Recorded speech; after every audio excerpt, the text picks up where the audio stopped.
Hi, kitty cats. As a transgender woman, I've been called a stain on the fabric of humanity. The truth is that the transgender community holds the key to evolve humanity past the hate, the strife, the war we see in the world today. Being transgender is not punishment. Being transgender is a gift. All right. Well, I am Amethysta, an author and a podcaster. I'm going to say hi to Genevieve and Helen Camille. Hi. So I wanted you to check the links below for more information about me and the work I do. My personal website's the first one, amethysta.io, where you will find all the social media networks I'm on, so you can follow me there for updates on everything I do, like I know you want to do. My professional website is the second one down. That's genderidentitytoday.com. All of my articles on my podcasts are published there, as well as work from other contributors. So if you like this content in particular, you can consider subscribing there at genderidentitytoday.com. You can get a subscription for as low as $2 a month. And if you'd like to contribute to genderidentitytoday.com, I mean like actual content, please contact me through my personal website contact page. So again, the first link, you can contact me directly. If you'd like to leave a tip, the last link there is coffee.com. You can send a tip as you see fit, and live it up. Hi, 3Dimension Designs. Hi. All right. So today I want to talk about, this topic was inspired by a response to a comment I made about my own original theory of identity. So let me start off with what my theory of identity is.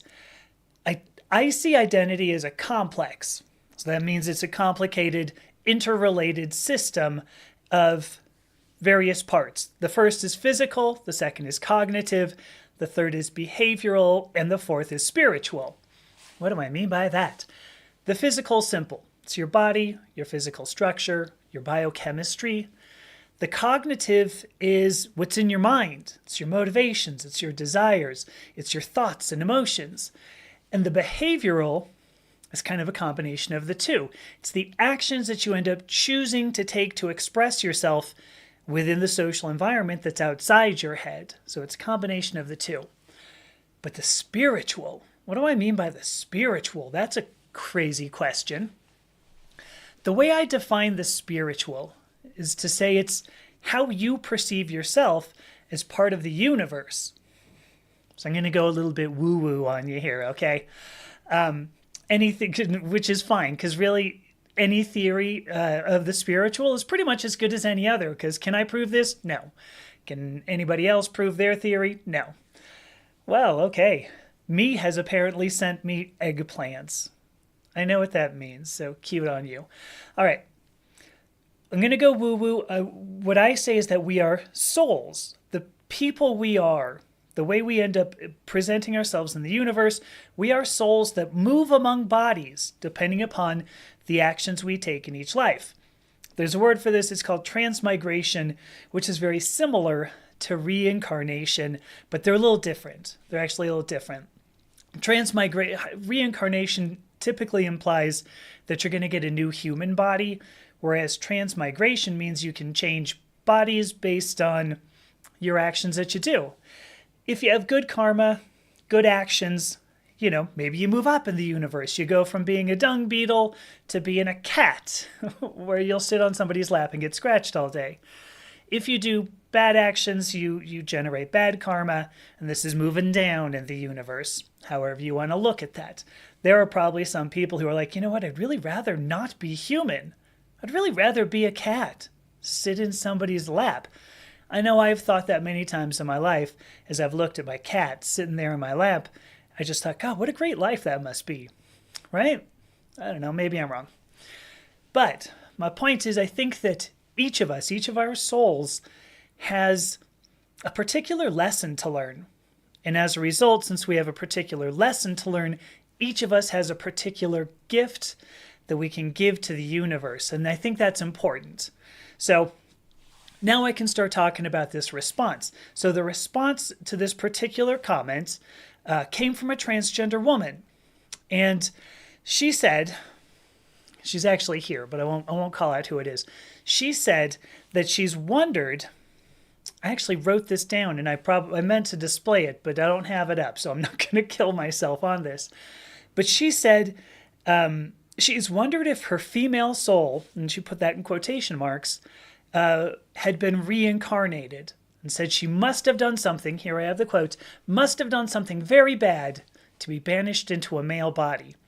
Now, I thought that was a very interesting point, and I thought it was worth a live stream in a whole. Because personally, I don't believe being transgender is a curse. I believe being transgender is part of my gift. And I'll tell you, I'm looking at people insulting me in TikTok comments, and I believe they sense my gift. But I'll get to that later on. So I don't believe that being transgender is a curse. It's a gift. But if you look at our society, we have some really significant entrenched transphobia. Western society in particular, this is not true of all societies, but certainly Western society today views transgender as something bad. If you look at medical literature, you will see things called gender identity disorder, which has now been changed to gender dysphoria. But then we have fetishes piled on top of that. Autogynephilia is one of those. And then there are other fetishes that get stuck into gender and identity, and all of these are identified as disorders.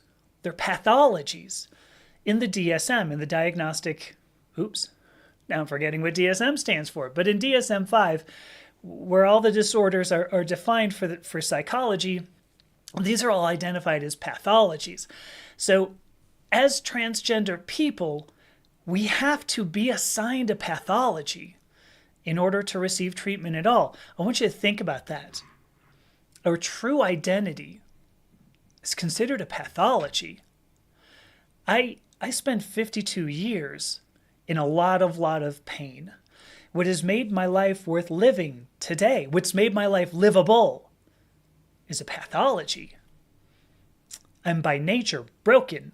I'm sick. My identity is wrong. My identity. Holy cats, today I'm happy, but only because I've embraced a sickness inside. This is what we're taught. All of society is taught this, not just transgender people. All of society is taught this. And that means that if you are transgender, before we ever realize that in ourselves that there might be a mismatch between the person we are inside and our external presentation, we're already the other. We've been othered.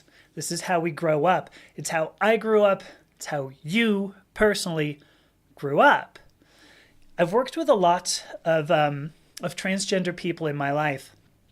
And I will tell you, particularly in the last couple of years, and I find it to be no surprise that the biggest barrier that I have seen to people ultimately being able to transition gender has been the belief that we should do it. Because societies, religions, the medical profession, they say we're wrong to want it. But I want to talk about being wrong. Thank you, Jamie. Hi, Matthew Odland. I'm probably saying that wrong. Thank you. But I want to talk about that because something being wrong, those are norms. These are gender norms. And they are products of the social environment. These are human inventions. These are not objective truths. Like if you look at a skirt, let's say, it is not an objective truth that people who are feminine should... Oh, thank you, Adlan, thank you. It's not an objective truth that a skirt goes on a woman. Because go to Scotland. There are some really buff dudes there, okay? Those people are wearing kilts. Would you call those people women? These are human inventions. They're not objective truth. And we can observe that. You know, these things change across society, histories, cultures. And what has been considered a pathology today in Western society is completely normal in other cultures, even today. But as transgender people, we live with this idea that we should be punished for failing to fulfill these social expectations. And this comment, which I think it was somewhat tongue-in-cheek, but this comment implies, and it's not just this comment, many other transgender people have wondered this, it's the implication is that we must have built up a shit ton of bad karma, right? But I'll tell you, I believe, my opinion, is that this is a human belief. It's not necessarily the way of the universe. So now, let's talk about the way of the universe. What is the way of the universe? Thank you again, Matthew. The way of the universe. Early human cultures. And this is pre-Christianity. And I know you're going to, there are people who go, well, what is there aside from Christianity? That's only about 1,000 years out of 30,000 years or so of what we consider to be civilization. And some other people, 30,000 is when it appears that agriculture started being developed, in which case, humans stopped wandering. They stopped in a more nomadic hunter-gatherer lifestyle. So some people send, the idea of civilization back further than 30,000 years. But early human cultures observed two modes of action in particular. There was one that was initiating, it was starting, it was activating, it was directing. And then there was another mode that was receiving, and it was nurturing, and it was completing. Hi, Louise. Early human cultures named these modes of action masculine and feminine, respectively, because it was based on observations of sexual reproduction. The males tended to start something, the females tended to complete something. And you can see this even, you can see this in human sexual reproduction. You can see it in other, mammals, certainly, but you can even see it in agriculture. You plant seeds in the earth. Oh, so Green Apple Pie is telling me human civilization goes back as far as 120,000 years. So like 1,000 years is a very small fraction. So thank you for that factoid. I appreciate that.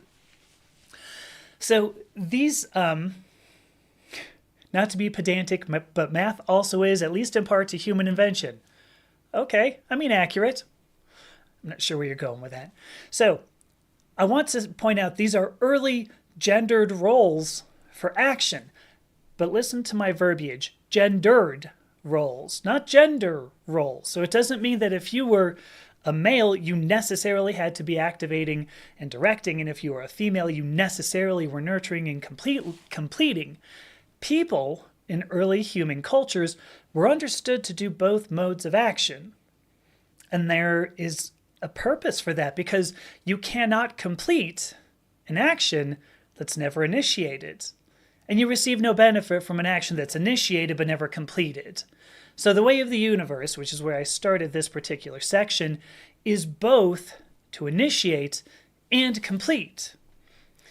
The point here is that both the masculine and the feminine are vital to life, to the universe doing anything. The universe requires both actions and in equal doses. So neither of the two is better. Both are only different modes of action. Louise asks, do they have gender roles at the bakery? They do. Yeah, they've got pink and blue frosting on them, depending upon your gender.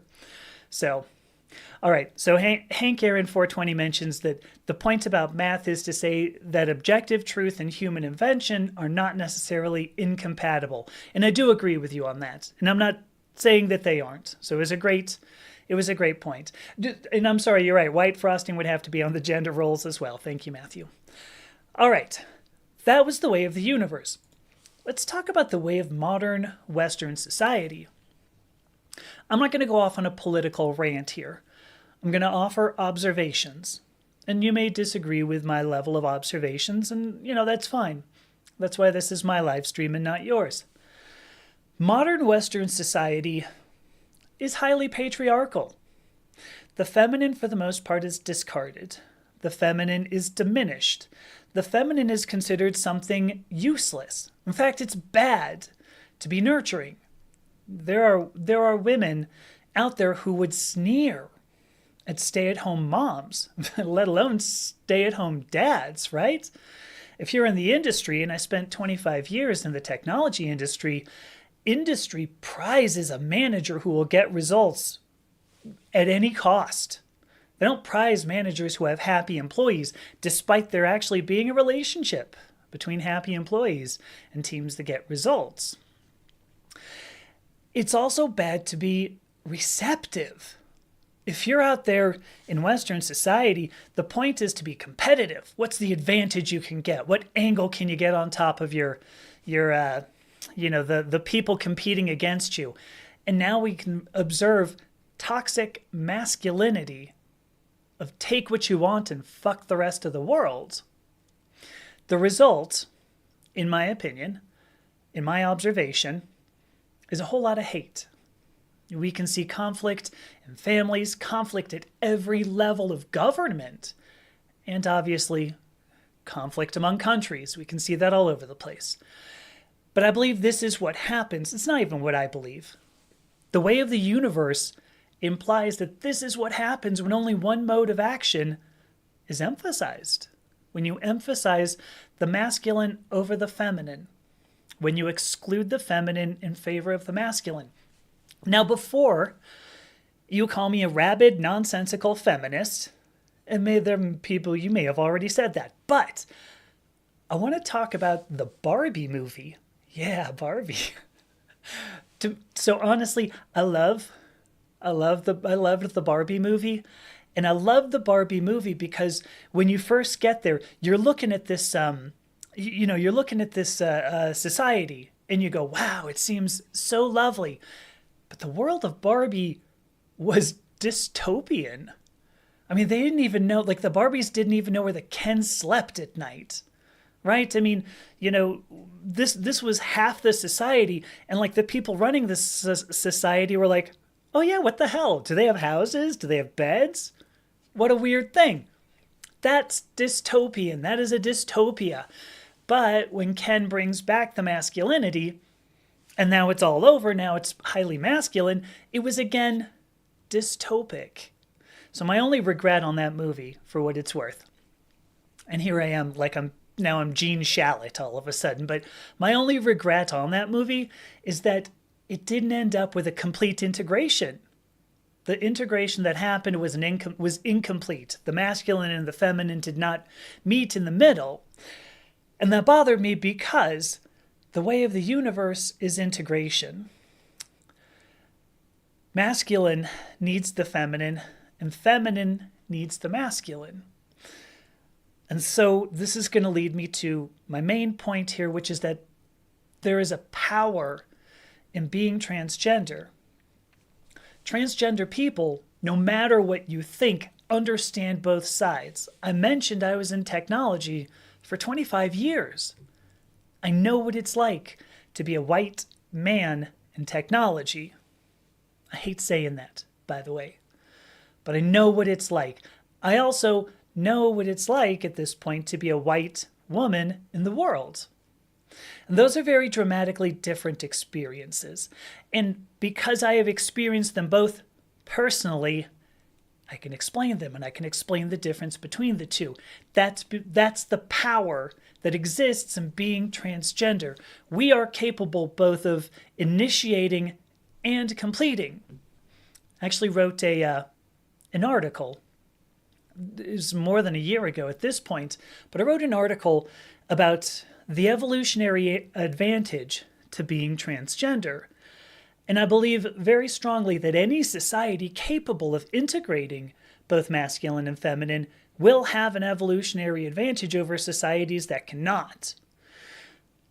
Now, I've been asked also in several podcasts whether I would actually want to go back and be cisgender. Like if I could go back in time and do something to twiddle genetics, whatever, take out my sonic screwdriver and do what it would require to be assigned a female at birth, so that I would avoid the pain I felt for so long before I transitioned gender.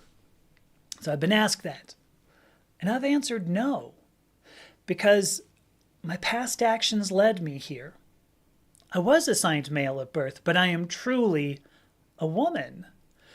My past actions, past lives, however we want to put this, my past actions granted me this power, the power I spoke about above, the power to understand society better, the power to change society for the better. I'm the product of good karma, goddammit. Being transgender is a gift. And I believe, looking at the comments that I'm getting on TikTok, some of these, I believe part of the reason I'm so discriminated against by a couple people like Let's Try This Again and ZIGD, I believe part of the reason I'm so discriminated against is because people fear my ability to understand both sides. They fear my power. And I say, to end this, be proud of your power, my transgender and non-binary sisters, siblings, and brothers, because we hold the key to the future society. All right, that was all I had to put in this particular live stream. I've got at least 9 minutes here. If there were other questions that people wanted to ask, I will address them. So let me start with YouTube comments. So Louise says somehow the culture knows femininity needs to be acknowledged. So I agree with you. I agree with you. The culture knows, but it's a weird push-pull kind of relationship, right? We know that we need women because if you don't have women, like humanity ends, right? You kill every woman, what happens? You got no more humanity. So it's like people understand, Western culture even understands the feminine is necessary, but it's a really love-hate relationship. And it's a crazy thing. So great point, Louise. So Genevieve now has said, you wouldn't change a thing either. That's beautiful. I appreciate that, Genevieve. That's being transgender is a hard life. I'm not going to, disagree with that. And I think there is so much that we stand to teach society. And like I said, I can see that in my TikTok comments. So let me move back over to TikTok. So I've been called bro. That's cute. I've also been called a dude. That's also cute. These people are so cute. I've been told to look something up in the DSM-4. It's a bummer because DSM-5 has now superseded DSM-4, but we'll run with that. All right. The one other point that Green Apple Pie made, and I wanted to get back to this. I saw your comment, Green Apple Pie. Hopefully you're still here.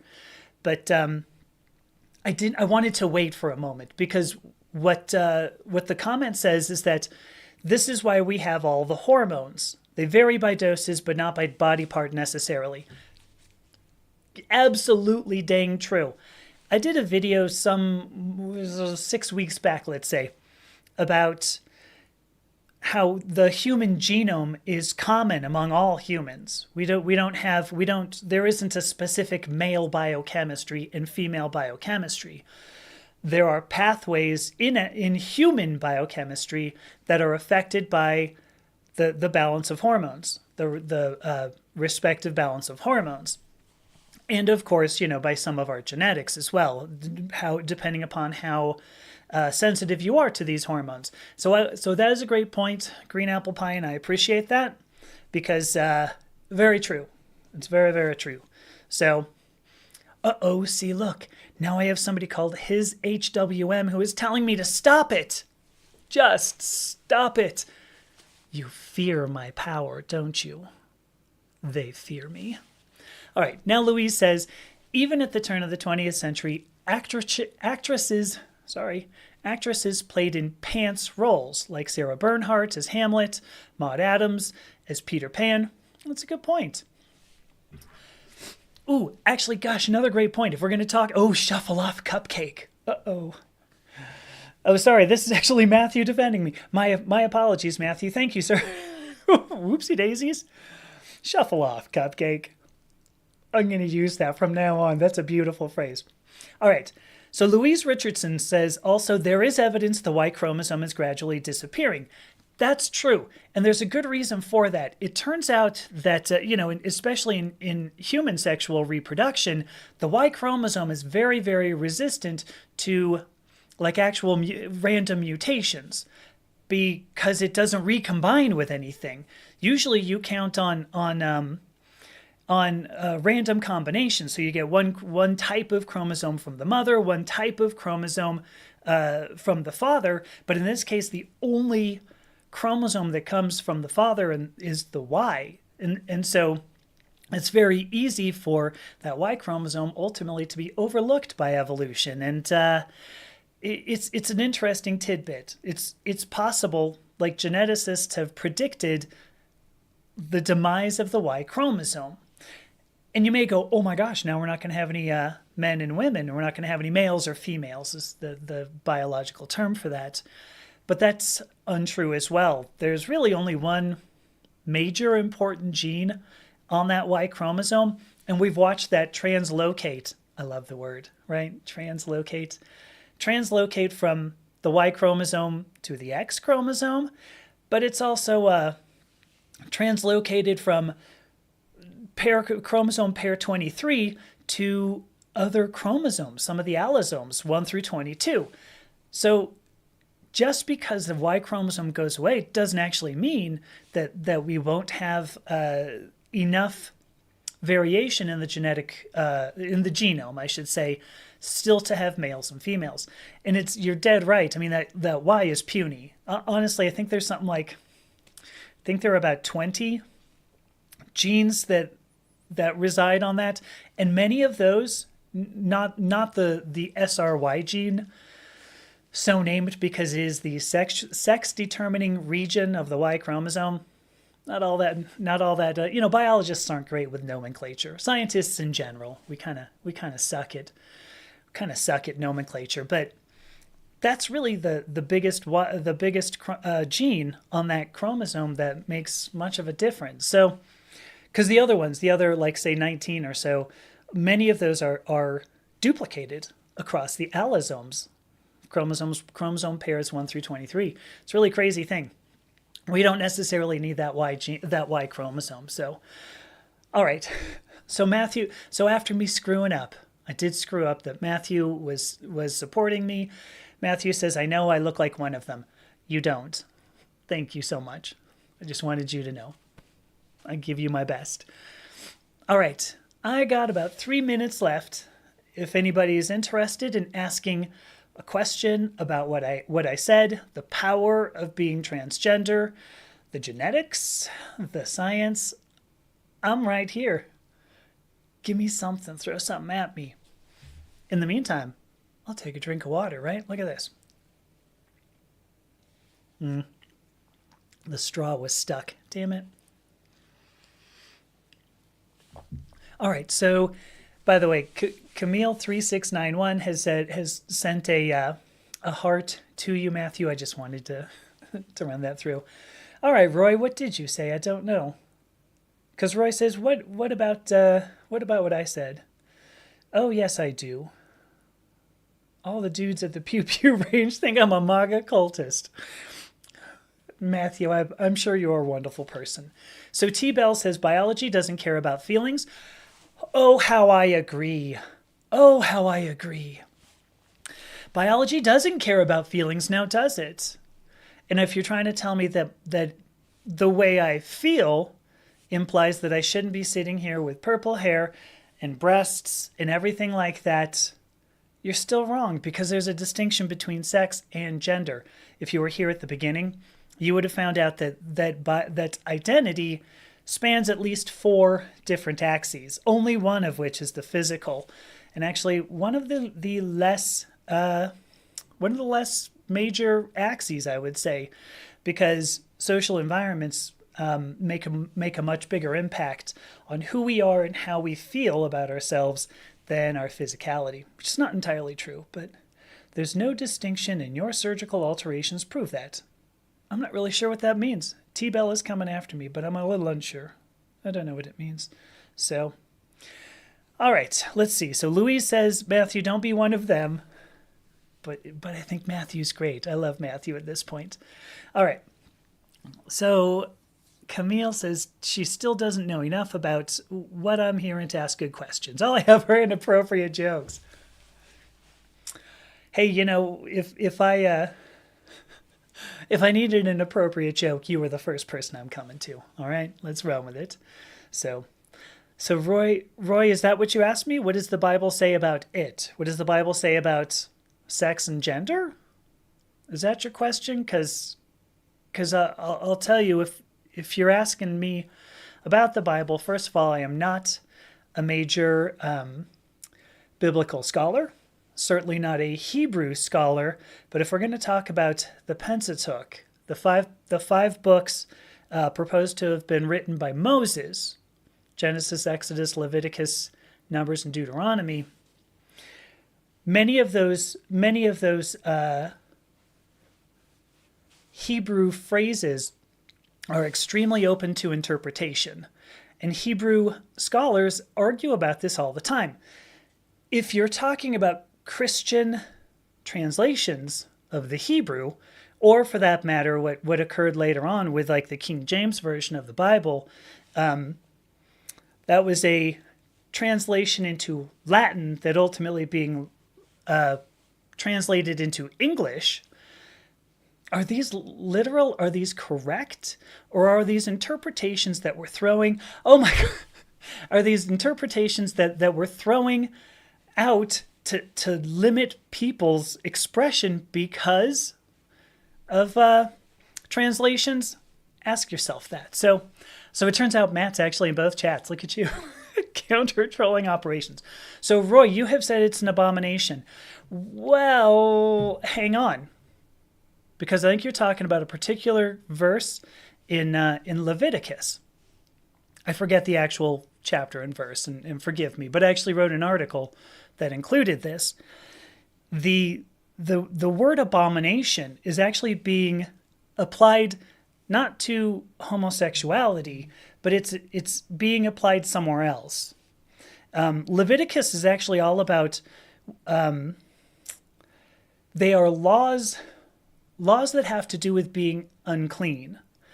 And an interesting tidbit, if you read the story Sodom and Gomorrah, which everybody knows, right? That was they were destroyed because supposedly they were doing unclean acts. Unclean acts, according to Leviticus, could actually mean like they were eating pork. It could also mean that they were not even eating pork. I mean, that they were doing many other things. That a woman slept in a bed when she was menstruating. That she slept in a bed instead of in the red tent.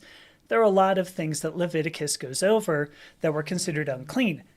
Sodom and Gomorrah weren't necessarily destroyed because of homosexuality. This is an earlier consideration of, so this is a Christian interpretation on top of other stories.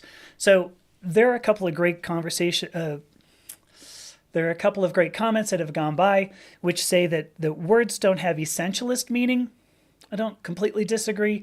If they had meanings, then we'd all speak the same language, and none of us would ever, disagree with each other. And that's true, more or less. Except language changes. I actually did a live stream just last week talking about how language changes, and we can't formalize or dogmatize what we think about language because, for instance, here's a great example. When I was an undergraduate, I remember I had a TA that was in who held up a piece of paper with a color on it. So, what color is this? And I said, it's blue. And she goes, no, it's green. And I went, no, it's blue. And she goes, who else in this classroom thinks this is blue? And everybody says, yeah, it's blue. And she goes, where are you from? And we're all like, well, we're from Southern California. That's why we're in college in Southern California, because none of us really thought, does travel occur when you're 18? It doesn't. So we were all from Southern California, and it looked to us like blue, but the TA was from like the southeastern U.S. where that color was green. Colors are strictly defined, aren't they? Physicists do this. And yet we had different perceptions because those words changed meaning, even just based upon regions in the same country of the world. So words are definitely crazy things. Language is a crazy thing. So I'm sorry, Roy, did I answer that then? The bit about the abomination?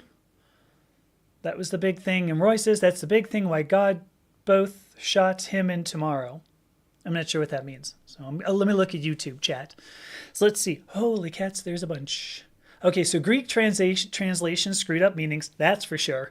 An interesting tidbit, if you're curious, the early Gospels were written in Greek, right?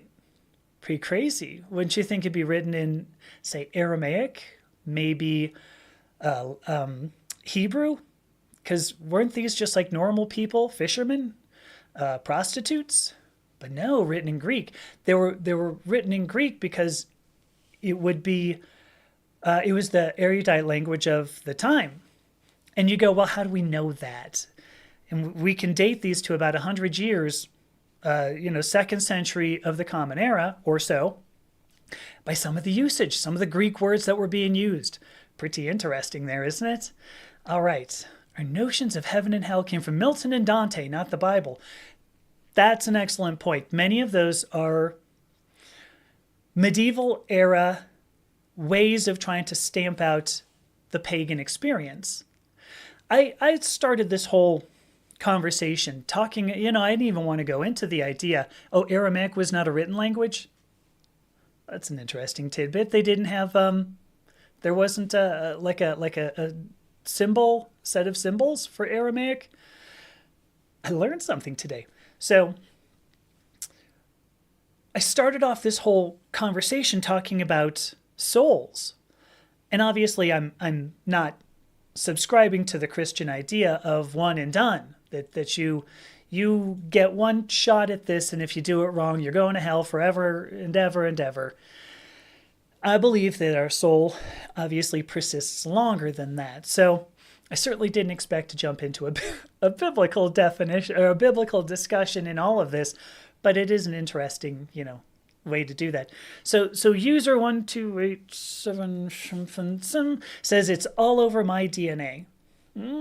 Is it now? So do you realize there are Y chromosomes that don't come with an SRY gene? And so you can have an XY genotype human who develops female reproductive parts. Did you know that sometimes the SRY gene translocates either to the X chromosome or to an allosome, and so you'll end up with an XX genotype human that develops male reproductive parts? Did you know there are XY genotype humans who have testosterone, androgen insensitivity syndromes and will develop female reproductive parts? Genetics is messy, my friend. This is part of what I studied in my undergraduate days. Sure. Years? Sure. Many, many years ago. It's not as simple as XXXY. If that's what you think, you need to brush up on a little bit of basic science, as people have generally said to me. So let me see. All right, so Louise says she could be wrong about Aramaic not being written, but thinks most speakers of Aramaic could not read. Well, that's an excellent point, right? It's pretty impressive how they've written an entire book here, but, likely could not read or write. So, all right, the number of people who claim to have read the New Testament in the original Hebrew and then go on to spew modern right-wing talking points as Christian doctrine is wild. Hopefully my laugh... Yeah. So when talking about sex in general, gender, it always devolves into a religious discussion. Yeah, it sure does. It sure does. I think that Christianity has really informed a lot of science over the past, 400 years. Because it used to be, and I've brought this up in several discussions, it used to be if you were a scientist and you disagreed with the Bible, then, you were burned at the stake. Most people didn't like that. Most scientists would prefer not to be burned at the stake. I know I would not want to. I'll say that much. And so you wanted to sort of toe this religious line, because if you didn't, death. So I believe that sense has permeated science going forward. And so when we look at things like biology in particular, even biologists tend to separate out. Like if you look at everything we're talking about across, legislation, most of these want to distinguish humanity from the rest of nature. Like there are definitions for both sex and gender offered by biology. And most people are more than happy to let those apply to jackals and fish and anything that's not human. But humans are outside that in some way. And so in any event, I believe that religion is still affecting, science to this day, 400 years later, just before the Renaissance, I think, before the Renaissance. So, all right. So Matt also says, Camille, because they have no science to back them up, they turn to religion. So there's an interesting little point. And Elizabeth, I'm going to answer your question because that's a great question. What's the difference between transgender and gender dysmorphia? I'm going to get to that. So there's an interesting thing here now. Now I'm seeing there's a verse in Genesis, and again, I'm not going to get chapter and verse. Forgive me, but it says essentially in the beginning, not in the beginning, but it says God created humans, male and female. I find it very difficult to believe that Moses, again, the author of those first 5 books, at least traditionally, knew the words male and female, because those are scientific terms. If he said anything, it would have been masculine and feminine, particularly since those books that Moses wrote were supposed to be allegories to Kabbalistic practices, not history. But there you go. All right. I do want to get this. Elizabeth, hopefully you're still here. What's the difference between transgender and gender dysmorphia? I think what you mean is gender dysphoria. So dysphoria, oh good, hi. So dysphoria is a sense of discomfort, right? Dysmorphia is seeing that your body is shaped differently than, I'm going to say truly is. So, but they are related, okay? Elizabeth, don't apologize. They are related. Because many people, and Louise even says this, that she experiences both dysphoria and dysmorphia, which I have as well. So dysmorphia, if I had $1 for every time I heard I'm the first person to answer your serious question, I'd have $1, wouldn't I? Usually it's more, or it's a whole lot more. So gender dysphoria is a sense of discomfort, but I think that sense of discomfort can be either acute or chronic, just like anything. Depression, let's say. When we talk about depression, what's in DSM-5 is clinical depression. It's a chronic depression. It's a depression that ends up being pathological, that ultimately you cannot, exist. There's a word I'm trying to say. You can't function very well because you have so much depression. But I think gender dysphoria, I believe very strongly, that gender dysphoria is a common human experience. And, I think if you take anybody, like if I got, what's that goofy guy? Andrew Tate, I think is his name? The British toxic masculinity dude. If I took Andrew Tate and I said, listen, when you were a kid, did you play any sports? And said, okay, you played cricket, whatever, let's just go. So if you played cricket, if you ever missed something, did he feel bad? If he felt bad, if you ask, why did you feel bad? $10 says, I guess 10 pounds. 10 pounds says it's because boys aren't supposed to miss. Why aren't boys supposed to miss? That is a social expectation. Boys are supposed to be good at sports. It would have been okay if a girl got up, to bat against a bowler. I know so little about cricket, sorry. But if somebody came up and if a girl got up and wasn't able to hit the ball, fine. Nobody cares. But boys are supposed to be able to do this. And if Andrew Tate felt badly about not being able to do that, that sense of discomfort was for being unable to fulfill a social expectation. And that, I believe, is a definition of gender dysphoria. Now, I think Andrew Tate got over it. which is good. Good on him, right? Go on to be your toxic masculine self. But the point I'm going toward here is that was an acute bout of gender dysphoria. The I lost my train of thought looking at one of Matt's comments. Great point. Anyway, that is an acute bout of gender dysphoria. It goes away. And I think oftentimes I think gender dysphoria is one of the ways that social environments enforce their gender norms. That you get told, don't do such and such, and you go, ooh, I feel badly. And then you feel badly and you stop doing it. And if whatever it was you were trying to do, wasn't that important to you? There you go. The gender dysphoria goes away. You've processed it. You're cool. Social environment actually takes precedent over what it is you wanted to express. But transgender, now we can talk about that. Hopefully, Elizabeth, that was good on just an explanation of gender dysphoria.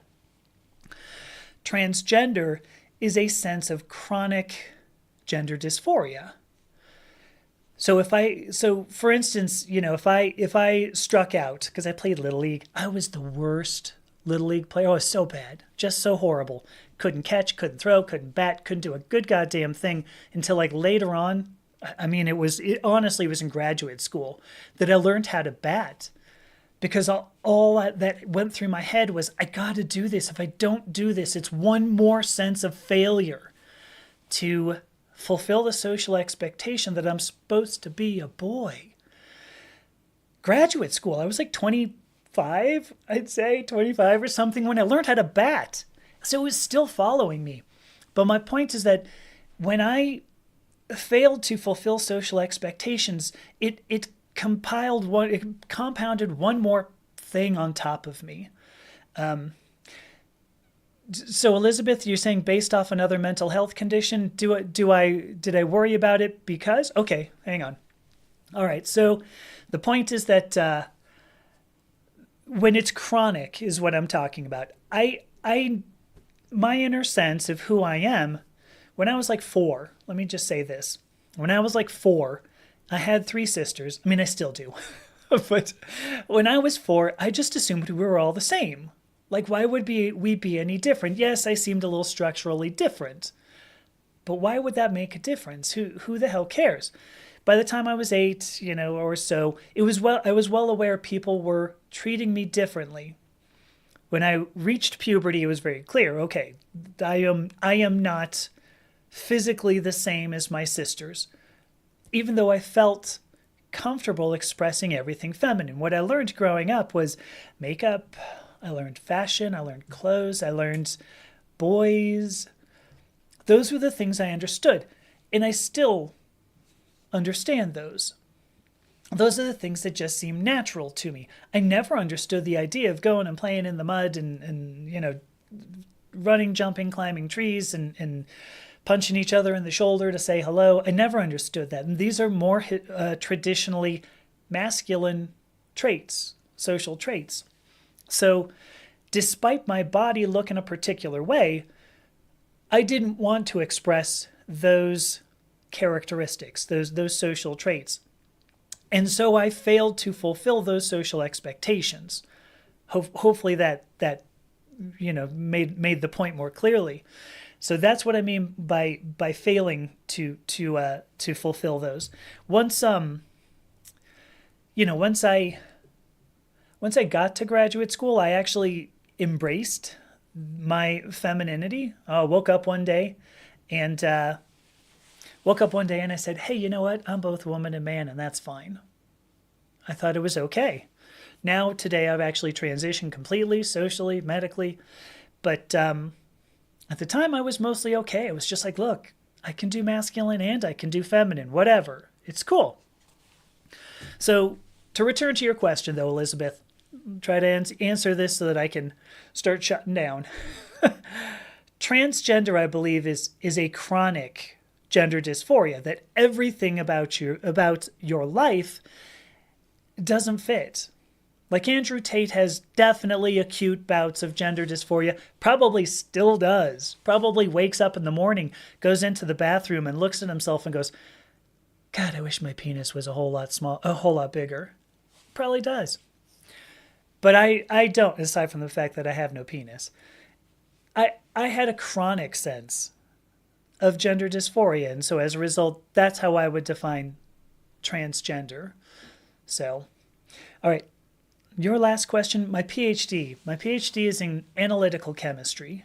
I studied as an undergrad. I studied. How cute are his bouts? He's probably there's nothing cute about that. All right, so as an undergraduate, I studied biology, specifically genetics, and then I switched over into biochemistry, actually. And then as a graduate student, I studied semiconductor surfaces, like you do. And my doctoral dissertation is called was fabrication, characterization, and modification of semiconductor surfaces.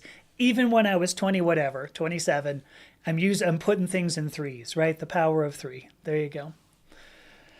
All right, so here we go. It's 1:50. Actually, went 20 minutes over. If anybody, has anything they wanna ask me, feel free. So OG Savannah Dog thinks it's going to be an insult to say obvious Kamala voter Lamau. All right. Obvious mouth breather. Oh, mouth breather. Really? That's fascinating. Oh, mouth breathers. God damn it. I did it again, Matt. What am I doing? Matt, I'm going to send you a message afterward, okay? Hey, listen, I am totally on your side and you're on my side. Elizabeth, I appreciate that you asked your questions. You're on TikTok. If you want to, send me a message. I will absolutely talk with you more. I want people to understand.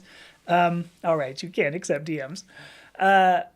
Elizabeth, I want everybody to understand, who I am and what the transgender experience is, because I believe that if you understand what transgender is, and that is a common and typical human experience, especially gender dysphoria, then I think we're going to have a whole lot less hate. I think we're going to have a whole lot OG Savannah dogs sending me pissy comments like that. I'm curious, too. If you live in Savannah and you're using the DOWG, did you go to University of Georgia? Because I did. That's where I got my PhD in chemistry. So I'm curious, did you jump in so that you could drop me a couple of mean comments and then drop out? I've lived in your society, brother. Just saying. So, chaotic growth materia. Yep. All right, this is going to be my last question here, and then I'm gonna take off. Oh, is that Cleona? Oh, no, I'm sorry. Oh, my gosh. Hi. I don't know how to pronounce this name. Enrica. Forgive me. Well, hi. All right, so here we go. Why do I always dye my hair purple? It's a good question. When I was a very young kid, purple always spoke to me. Like, really young kid, okay? I didn't intend to go by the name Amethysta. Actually, I intended to use the name Rebecca. So, but I ended up using Amethysta. And of course, amethysts are purple. And so I'm dyeing my hair purple now because I'm going to lean into that. I will be as purple as I can. My friend Camille here calls me the pretty purple princess. I think that's right. Which just, melts my heart every time. So, all right, so let me see. Chaotic growth materia also says, don't I just want to watch football and drink beer? We all sleep with each other. I gotta tell you, I've never understood football. I don't know if I would say, well, that's a very feminine trait, but I had an ex-wife who knew the bejesus out of football, and we'd be sitting there watching some game, and she'd go, oh, I can't believe that, because he did the one kickback with a flying floppy, and I'm like, I'm sorry, what? He what? Who did? Never mind. So, pretty purple princess. That's what Helen says. So Camille says, I'm curious about my audience. It's clear who the trolls are, but I'm hoping there are some like me who are here to legitimately learn more. Camille, I think that Elizabeth Ann is one of those people. There are many people who do. Hi, Erica. I think there are many people who want to understand. And I brought this up yesterday. Yeah, yesterday in a video. when in a Gallup poll, sorry, not a Gallup poll, an HRC poll, Human Rights Commission poll, no, I can get my thing wrong. 1,500 people were interviewed, 1,500 parents were interviewed, and 92%, greater than 92%, said that they would support their child's gender identity. And that blows my mind. 92%. Because what that says to me is that the next generation, parents like understand. They see the transgender is not a bunch of ridiculousness, but rather their children. So, all right, I'm going to end it on this because it was well worth it. User 607, it's a big long thing. Who knows? It's like a GUID. Says, I'm weird but smart, dangerous combination. Very true. I have always been very weird. And I guess I'm smart. I don't know if you're calling me a liar, but whatever it takes. Hopefully this live stream today, and hopefully every live stream I do, helps people understand the transgender experience, because I think it's very important for all of us not to hate each other. I think I'll just leave it at that. Yeah. All right. I'm going to go ahead and shut things down. I want to say thank you to everybody. Matt Adland, Helen, Camille, Louise. We got Erica. Everybody who has shown up. Elizabeth Ann, thank you. Chaotic Growth Materia. Oh my gosh, everybody. I just want to say thank you so much. It's so crazy that when I get on these things, there are still lots of questions that get sent my way. Thank you so much. I truly appreciate everybody who either listens to or challenges me, because this is the way that we learn, right? All right. Thank you so much.